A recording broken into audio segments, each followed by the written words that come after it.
we've been programmed with a belief that if you have a good life and you die, you get a chance to go to heaven, which is what?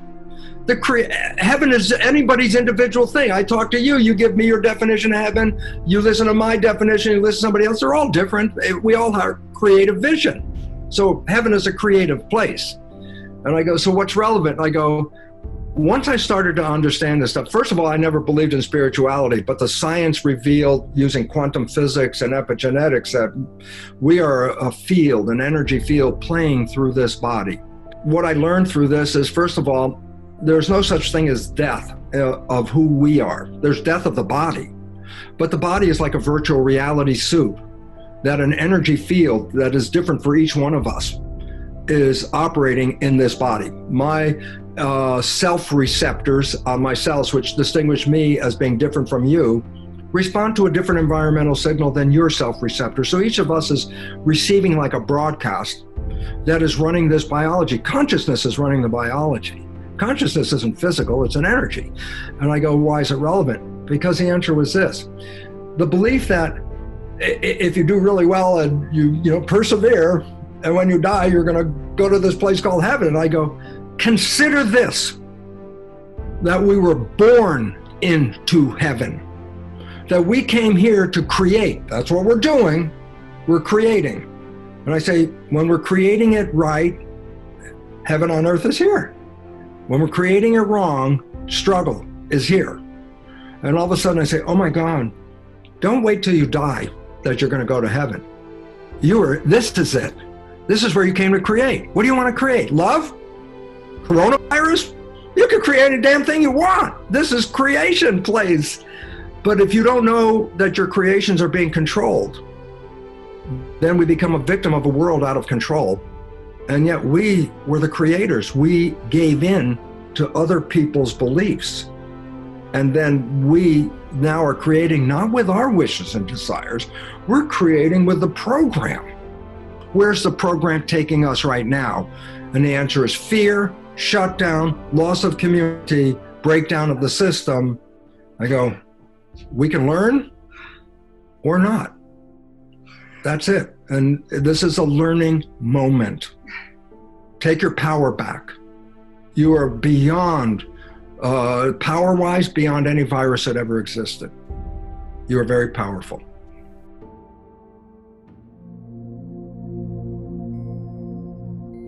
Every human, and this is a fact, every human first 7 years is download hypnosis. The brain of a child under 7 is in a lower vibrational frequency. When you put wires on a person's head, you read electroencephalograph, reading brain activity. A child below 7 has a lower vibration than consciousness. It's called theta. Theta is imagination. Oh, that's how kids play a tea party with mud pies, but to them it's a real thing. A kid rides a broom, it's a horse. That's theta, imagination. Theta is also hypnosis. And the idea is this: before you can become conscious, if you don't have any programs, what are you going to be conscious of? So nature makes the first 7 years. What kind of programs are required to live on this planet? I say, how do you get them? Theta is hypnosis. You just watch. You watch your parents, you watch your siblings, and your community, because you have to learn how many 100,000 rules. Think about it. Just to be a functional member of a family and a functional member of a community, there are rules. Teach an infant these rules. I say, oh, you don't have to. First 7 years, they observe it and just download it. Look, this is not new. I mean, there's the famous book, Rich Dad, Poor Dad. And basically said you come from a poor family and you could struggle your whole life and try to get rich, but you're not going to make it. And if you come from a rich family, you could be stupid your whole life and make it. Not because it was thinking, but it was unconscious behavior that was downloaded from rich families into kids, which is unconscious. So they're making the right moves unconsciously. If they engage their conscious mind, then they look stupid, but it's unconscious. And that's the same thing with poor people. Poor people have beliefs from the family. Oh, you can't make it, life's a struggle, things are hard, who do you think you are? And if that's the program you get, then 95% of the day you will sabotage yourself. And that's why poor people stay poor and rich people stay rich, because the programming. 95% of our life, this is a fact, comes from those programs in the subconscious. Every day, only about 5% of their life are you using conscious, which is creative. 5%. So your life is being lived, even though you think you're living your life. Exactly, and you don't see it because it's called subconscious, below conscious. And the Jesuits, for 400 years, they were boasting. People didn't understand. They say, give me a child until it's 7 and I will show you the man. They've been saying that for 400 years because they knew 7 years was the program period. And 95% of your life after that will be whatever that program is. Your life is a printout of your subconscious behavior. Oh, so you don't have to try and think about what happened. I just say, look at your life. The things you like that come into your life come in because you have a program that supports them.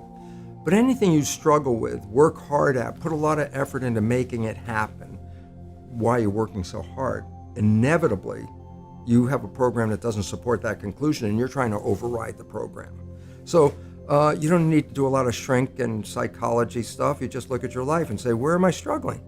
Because wherever you're struggling, inevitably it's a program in your subconscious that does not support that destination you've been looking for. The conscious mind is creative and can learn in any number of ways. Read a self-help book, go to a lecture, listen to this program, and conscious mind's going to get some awareness. And I go, yeah, but subconscious mind doesn't learn that way. I go, right, it doesn't. Subconscious mind learns in 2 fundamental ways naturally. Hypnosis, which is the first 7 years. And after age 7, how do you put new programs in? Repetition. Practice. You want to drive a car, you didn't learn how by just getting in the seat and put the key in. You had to practice driving the car. You want to learn the alphabet. How many times did you go from A to Z? Try to go to A to Z before you can complete it. Once you completed it, you didn't have to go back and do it again. So 2 phases. You want to train the subconscious mind. Hypnosis, repetition. I like the last one because there's a new phrase that's bandied about called fake it till you make it. Meaning, if you're not a happy person, I say, you want to be a happy person? Then repeat all the time, I'm happy, I'm happy. I say, well, you don't look happy or anything. I say, no, who am I talking to? By repetition, I'm talking to subconscious. Okay. If subconscious gets, I am happy, and 95% of your life comes from that subconscious, there will be a point once the subconscious got, I am happy, you don't have to say it again. Okay. It'll be automatic. And that's why we see people do affirmations and gratitude journals and stuff, because if you do that daily... It's repetitive, and that's the secret part. Putting a sticky note on the refrigerator is more like a suggestion, but it's not a repetition. So it doesn't work very well. But you have to do, repetition is a habit. It's making habit. So you got to do something religiously in a sense of repeating it to make it work. If you don't like the program, you don't like the way it's turning out, well then you can reprogram it. And you could get the things you want. The movie The Matrix is not science fiction. It's a documentary. This is the whole story of The Matrix. Matrix, you've been programmed? Oh, we can take a red pill and get out of the program, okay? Falling in love is the equivalent of taking the red pill biologically. Scientists have studied what is called mind wandering. I said, what is mind wandering? I said, well, your conscious mind could be focused on a task, or your conscious mind could go off into think about things, okay? And the relevance about that is when the conscious mind is staying in the front, you're in absolute control, wishes, desires, what you want, conscious mind, creative, you're in control.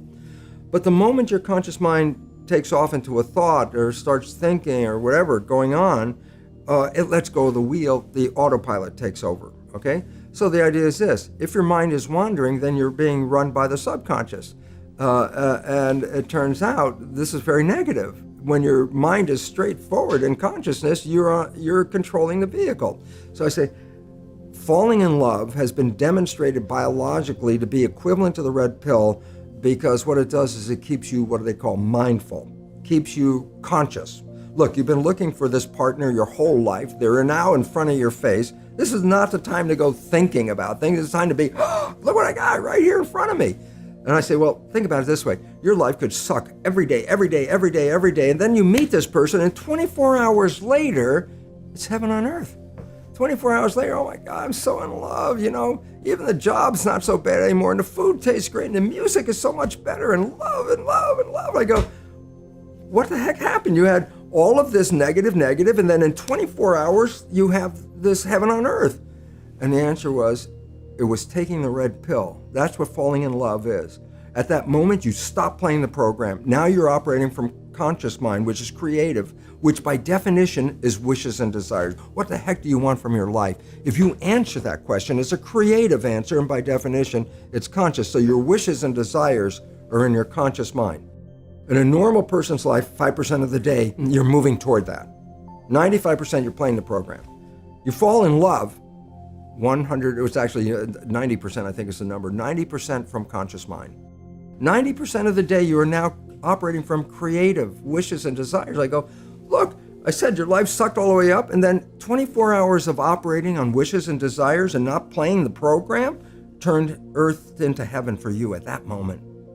And then you go, well, how come the honeymoon doesn't last? And I go, because inevitably you still have to think about things, your job, your chores, your requirements, what you have to do. And at some point, once you start thinking, then the conscious mind is shut off. And guess what shows up? All those behaviors in the subconscious mind that were negative, 70%.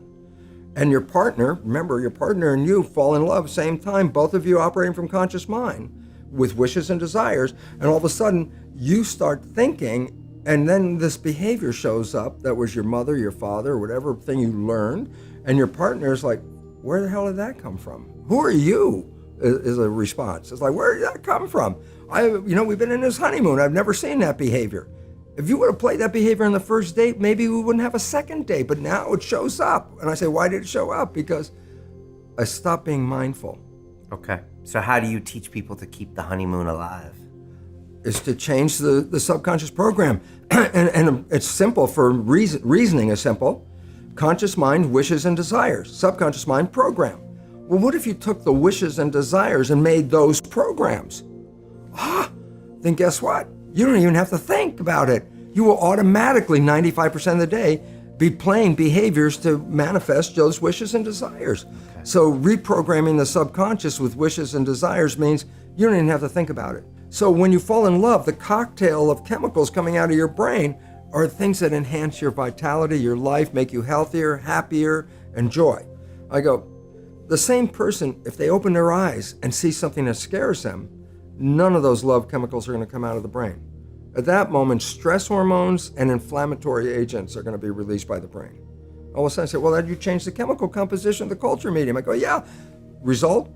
The composition of the culture medium controls the fate of the cells. The composition of your blood controls the fate of your cells. The composition of your blood based on the picture in your mind. Change the picture, you change the chemistry. Almost everybody has the same wishes and desires. To be in love, to be happy, to be healthy, to be peaceful. That's a standard wish and desire of everybody. And if we all lived with those wishes and desires, this planet would change overnight. We would have harmony. We would have peace. We would have nature, community, environment. But until we change those subconscious programs, then we become victims of the program and not creators of our life. And when this is understood, then people can say, wait, I have a choice. I say, you do. You can play the programs you're playing, or you can rewrite those programs and take power back. And that's our destination.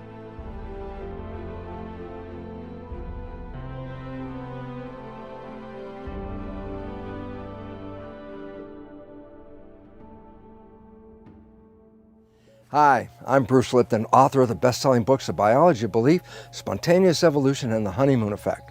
You know that knowledge is power, but more importantly, a lack of knowledge is a lack of power. And science is revealing a whole new understanding of who we are. We've been programmed to be victims, and yet science and quantum physics and the new science of epigenetics especially reveal that we're not victims, but we are creators. So with the knowledge of the new science, we can manifest heaven on earth. That would be our way of life.